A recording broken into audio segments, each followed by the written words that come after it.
noonish. What's going on, everybody? It's your boy Jeff, the Young Black Geek. We're talking chapter 42 of My Hero Academia. And I want to start this chapter with how dominant Bakugou's performance was over Tokoyami. Because not only did he outmatch him physically, his tenacity was overwhelming.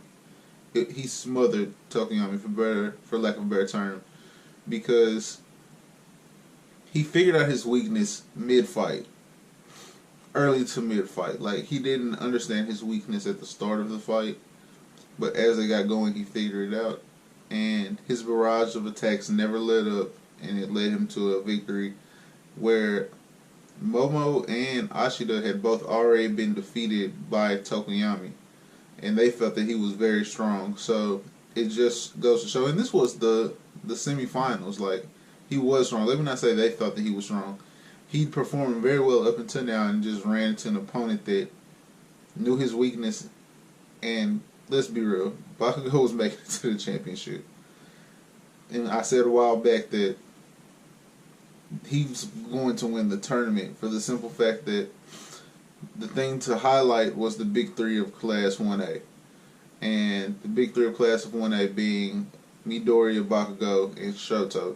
And Midoriya won the obstacle course race. Shoto won the cavalry battle. So Bakugou had to finish first in the tournament. That was the way that they were going to show how awesome this class is, and look at what Class 1A is for the future of heroes, to get the buzz going. And so far, so good.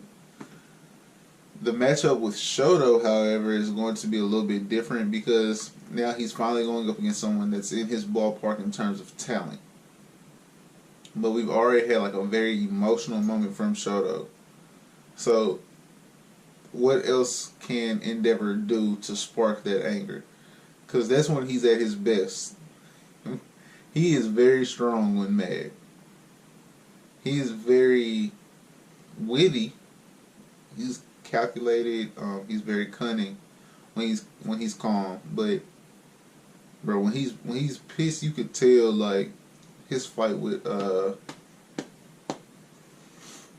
Elbow Tape, Cero. His fight with Cero, cake, because he came out mad, and Cero said a nice little line like, "Man, I'm here because I don't know if I can win, but I don't want to lose." And he lost. And so it depends on which Shoto we're gonna get, because I feel like his tank's a little empty. He's in that stage of reminiscing where he asked Bakugou, had Midoriya always been like that, like going out of his way to save people, and gives Bakugou that flashback of when they're kids and he falls down, like they're climbing across like a log or something near some water, and he falls in the pond, and Midoriya goes to save him without a quirk. And of course, that memory has scarred Bakugou forever, because he's always felt the need to be superior to Midoriya since then. Because it's like, why would you go out of your way to save me? Like, I should go save you. You're quirkless. And I feel like that's a lot of the resentment between them, is they both strive to be heroes, but Midoriya, I guess Bakugou feels that Midoriya has more hero qualities than he does, and he doesn't understand why. It's a lack of understanding somewhere. I'm not sure if it's that, or if he doesn't understand like how he's caught up to him when he's been superior to him. And I'm sure it's probably that as well. But it's interesting to read his character to me. He's an interesting character to me because he's so angry teenager, which is an interesting person to be around if it's not your teenager or one of your teenagers, you know what I mean? Like as a parent or a sibling or even a cousin, that can be a lot to deal with. But to observe it from afar and see like what their mental struggles are and what they're doing to overcome them, I feel like that's extremely it piques your interest. I try not to say interesting as much, even though a lot of this stuff does catch my interest and it does like pump me up a little bit, but I feel like it's a little bit repetitive. Excuse me, guys. Sorry, it's very early.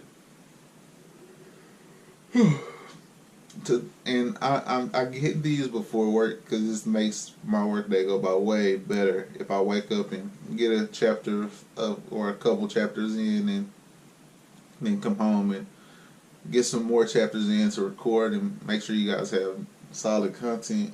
But the other part of this chapter, which I am just heavily for, was the introduction of Stain's name. And I was aware of him because I had watched a couple of episodes of the anime here and there, and my best friend raves about him.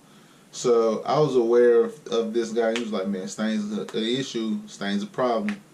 And like I had done a good job of holding off on like just watching it straight through until I'm past where they are, and then I'm going to watch it in full. But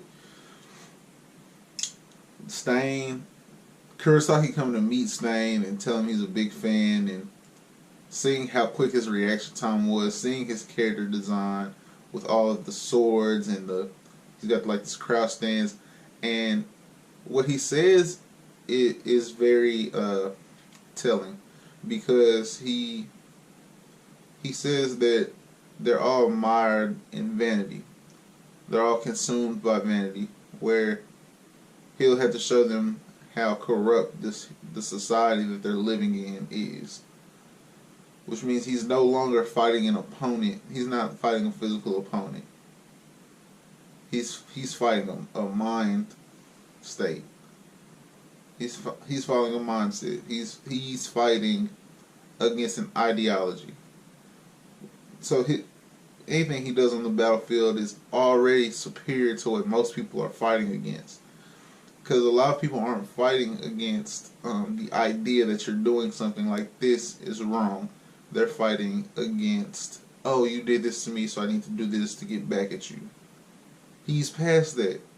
He's past that already. And that's going to make him an absolute monster to deal with. All people like that are absolute monsters to deal with because he's fueled by something different. And so the fact that he has slain Tensei, I believe Tenya Iida, his brother's name would be Tenya Iida. I believe it's Tenya or Tensei. Tensei, I'm almost positive now.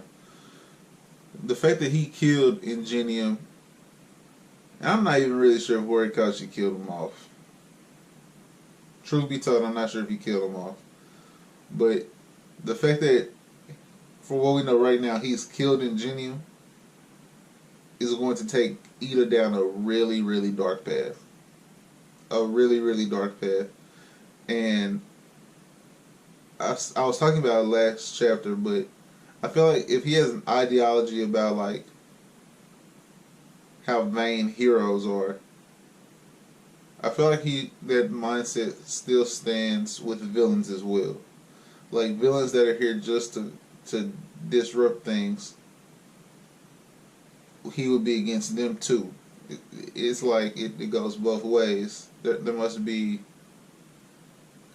and I'm sure we'll get some more explanation on this, but like I feel like there must be more motivation.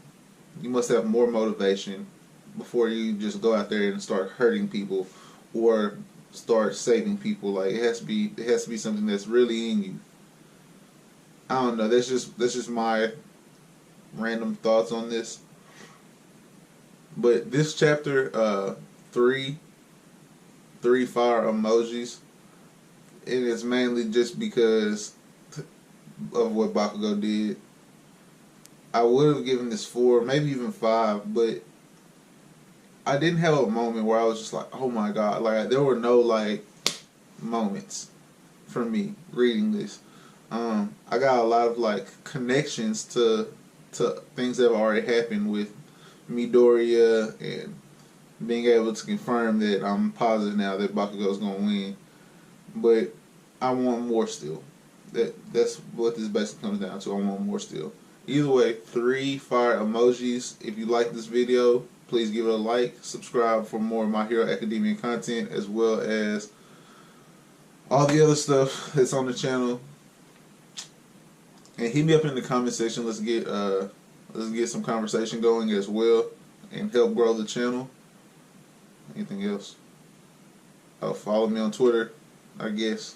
That's gonna be it for me, guys. Peace.